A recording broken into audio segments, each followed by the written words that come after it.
Hi guys! 8 PM na, iwaw feng shui na. Brethren, family and friends, sa pong pinagpalang gabi sa inyong lahat. Ang inyo pong lingkod, Brother Norman Cruz, ang inyo pong feng shui, Pachi, Chimen, Yijing, and date selection consultant. Kumusta po kayo? Yes, inagahan po natin due to, public demand. Agahan ko naman daw kay Norman, sobrang nakakapuyat, no? Sometimes tulog na kami ng 10, 9 or even 11, no? And then magla-live ka 11:30. So minarapat ko na pong agahan, and God willing po, yes, let's do it this early po, ano, for the succeeding day. Siguro po I will also try my best na pag-uwi and we still have that energy po, ano, at that point in time, mag-live po tayo kaagad, no, po, para po tuloy-tuloy. Para you can prepare, wala akong biglaan. And after all, balita, di po ba? Yung mga news channel naman, di po ba? Alam niyo ba, matagal na po may nagsasabi sa akin noon pa na, you know, Kuya Norman naman, yung mga news channel na yan, medyo, di ba, yung mga balita. Ano ba naman mayroon? Well, usual. Nakaka-down lang po din pag mga negative po lahat halos So ito no, minarapat ko na po na something positive.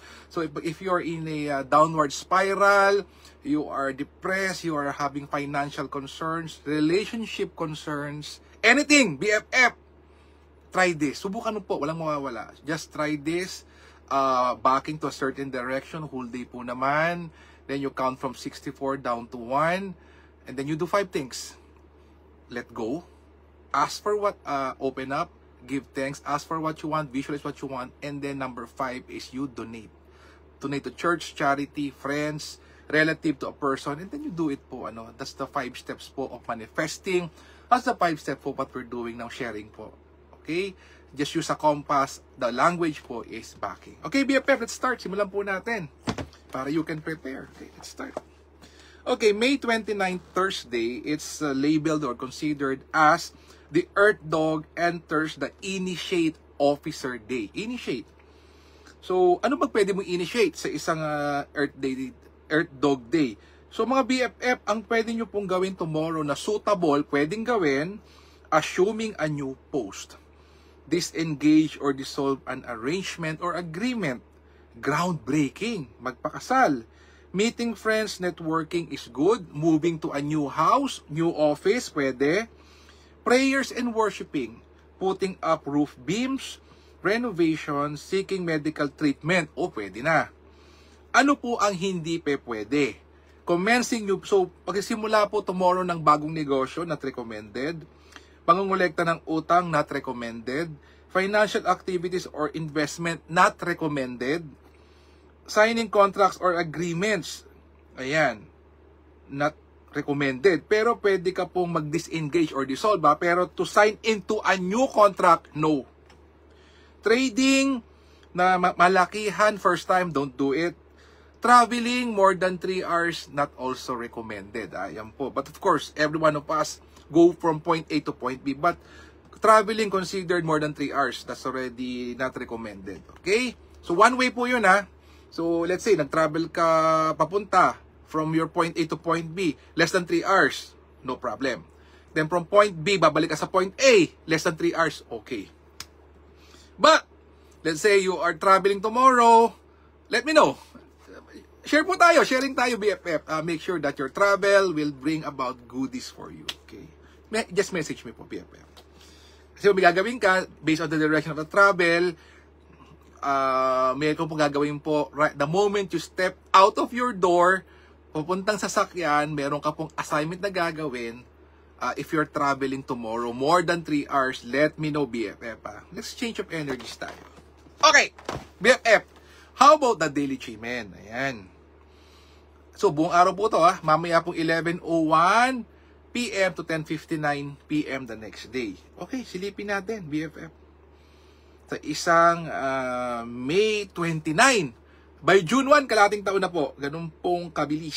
Sobrang bilis po, BFF. So, at least, by doing this, we are in control. Hindi po yung balita, hindi po yung chismis na nagko-control sa atin. We will feel sad. And then tomorrow, you know, helpless tayo, hopeless. So, we don't do that. So, gawan natin, BFF, 29. Okay. 29. So, bukas, BFF, May 29, BFF tatalikuran to 11:01 PM tonight up to 10:59 PM the next day. Buong araw kahit saan ka abutin, anywhere in the world. Okay, samila natin. BFF, the game changer po. And then if you want to 10x being beautiful and handsome online platform, you are into sales and marketing, you want absolute support, you want to attract high caliber noble people, talikod ka sa Southwest. This BFF also as a horse star, meaning mas mapapabilis po yung prayers and requests mo using this backing of Southwest. Mamaya po 11:01. If you want to have wisdom to attract, if you want to have wisdom, you want to have helpful people, but not that of high caliber. You want to have that network, influence people. Talikod ka naman sa Northwest.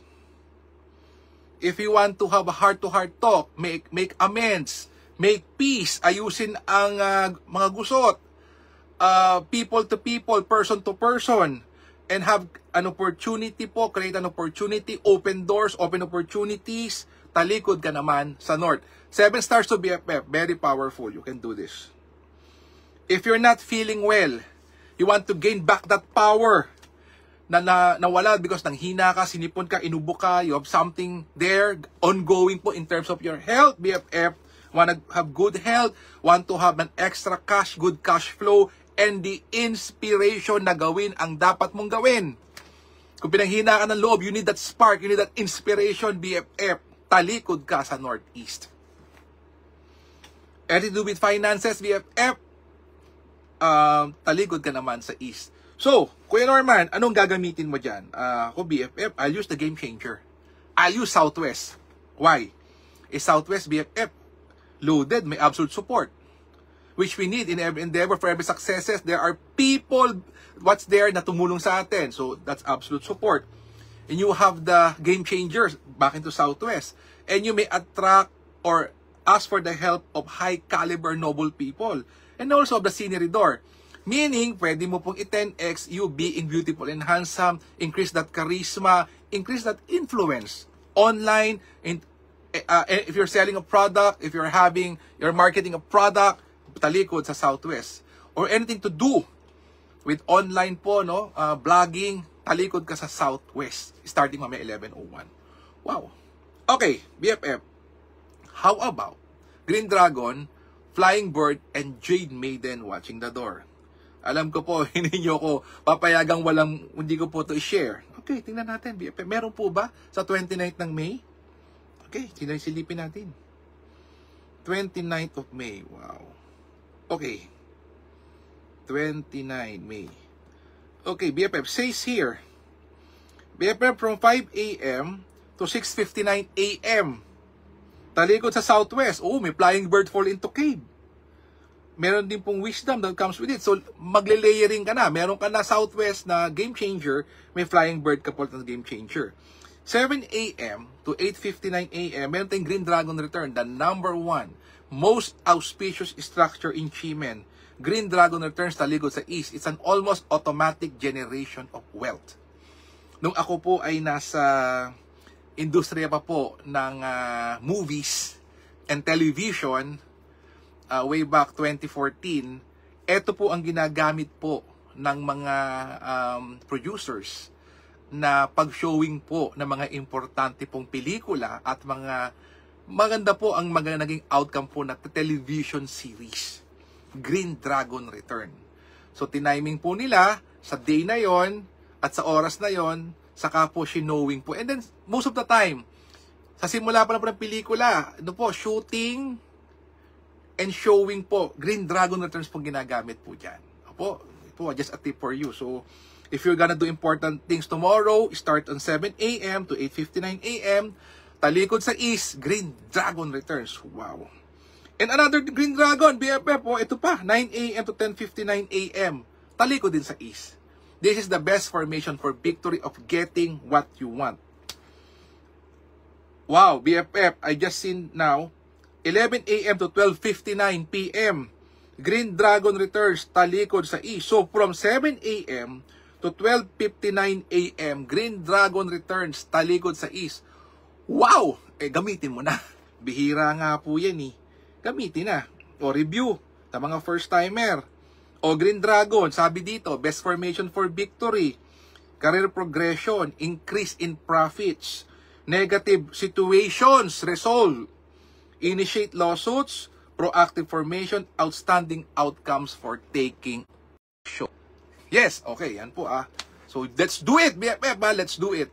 Malaking bagay po ito, napakaganda. Okay, so BFF, I thank you so much for at 40,000 followers, and thank you so much. And ngayon po, we have been busy.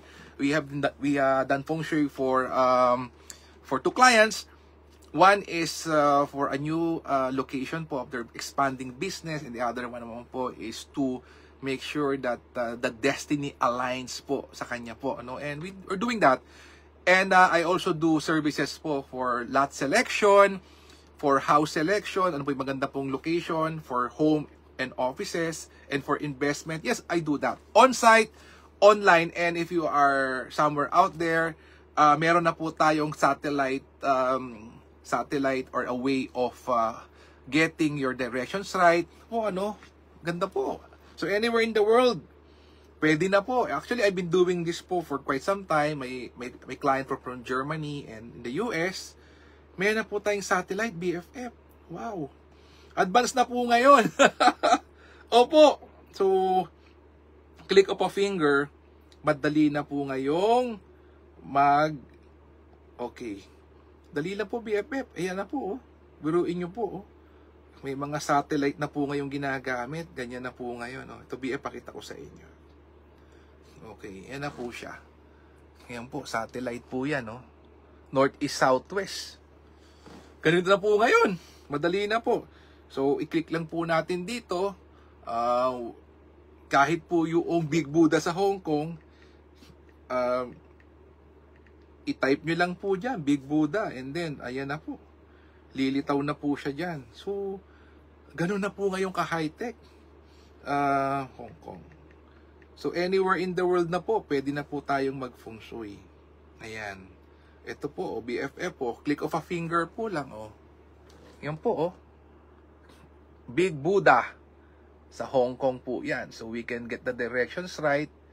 At, yan po, BFF, binerify po natin yan when we were there. Si Buddha po ay nakatingin po ng somewhere northeast, southwest axis. Tama po. Yung paakyat po sa kanya. So, okay po talaga. So, if you have friends, BFF, that you can refer, or even you're somewhere out there, yes, we already can do it po. We have already here a satellite compass app that we can recheck. Actually, kahit po dito, yung iba pong clients ko po in Mindanao, yes, we're also doing this. Especially po yung mga farmlands that they're putting up, yung pong mga rest houses. Ito na po tayo. Opo. Very convenient na po. And then, pag kailangan po magbaon, actually, BFF may mga binabaon pong auspicious items. So, existing man yung bahay mo, magpapagawa ka ng bagong bahay, may binabaon po o inilalagay pong auspicious items. Those auspicious items will comes in set, and it does 5 things for you. Peace of mind. Number 2, increase your wealth. Number 3, gives you good health. Protects you from bad people, and it protects you from bad energy. So, 5 po magagawa niya. And no expiry date. So, yan po ginagawa po natin. Binabaon po natin sa mga bagong bahay, gagawing bahay, existing na bahay, or opisina po. We're doing that. This is called auspicious items. Okay? Again, BFF, I hope to see you one of these days. Again, BFF, thank you so much for the support, for reaching this 40,000. Don't you worry, BFF, as we go along, we will be doing on-site feng shui. I will share with you how things are being done para po naman you would know if a feng shui consultant is really a true deal or not so good, not so true. Makita po nyo.